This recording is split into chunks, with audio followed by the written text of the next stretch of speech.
මුන් අපි කවුරු කියලා හිතන් ඉනවද දන්නේ නැහැ. එනවා ඔය කියන දේ නාන ප්‍රින්සිපල් නෝනා බලන්න. ඇයි සර්? ඇයි කියලාන්නේ?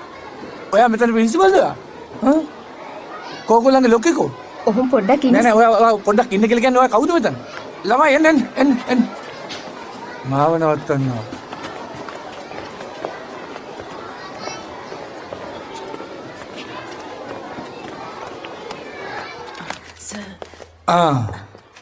ගරු විදුහල්පති නෝන දැන් මම මෙච්චර ලියුම් ලියලා මම මෙච්චර ටෙලිෆෝන් කරලා ඇයි මේ අහිංසක ළමයි තුන්දෙනා පාසලට ඇතුළත් කරගන්න බැරුවනේ සභාපතිතුමා මට චක්‍ර ලේඛනයට පිටින් වැඩ කරන්න බෑනේ. අනිත් එක මේ ළමයි මේ ගමේ ළමයි නෙවෙයිනේ.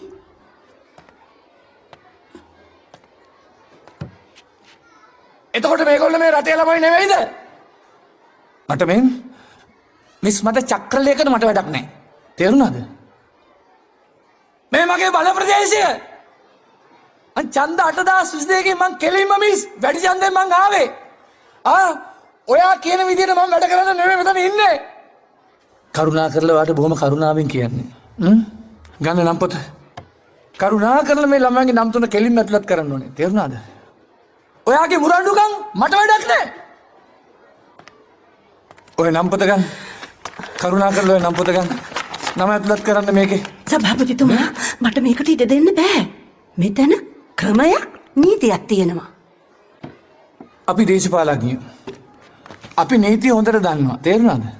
මේ ළමයි තුන්දෙනා කොහොම හරි ගන්න ඕනේ එච්චරයි. සභාපතිතුමා කරුණා කරලා ඔය පුටුවෙන් නැගිටින්න. මේක මගේ පුටුව. පුටුවල වාඩි කරන එක හරි පුටු වලින් බස්සන එක හරි අපි කරන්නේ. තේරුණාද? අර ළමයි තුන්දෙනාම ගත්තේ නැත්තම් මම මේ පුටුවෙන් නැගිටින්නේ නැහැ. තේරුණාද? කරුණා කරලා මෙතන කලබල කරන්න එපා. මේක ඉස්කෝලයක්. මම දන්නවා මේක ඉස්කෝලයක් කියලා. මොකද මේක මේ පාර්ලිමේන්තුව නෙවෙයිනේ. දැන් මට සිද්ධ වෙනවා පොලිසියට කතා කරලා ඔබතුමාව මෙතනින් එළියට දාන්න. මම මහ ජනතාවගේ ඡන්දෙන් බලයටපත් වෙච්ච එකෙක්. මට ඕන විදියට මේ පළාතේ වැඩ වෙන්න ඕනේ. නැගිටින්න මැඩම්.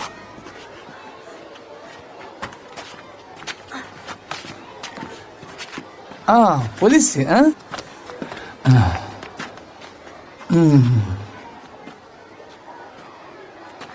මාව දන්නවද? දන්නවා. මම මේ පාදී සභාපති. දන්නවා.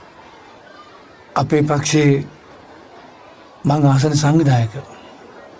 ඒකත් දන්නවා. මොකෝ මේ බැරිද?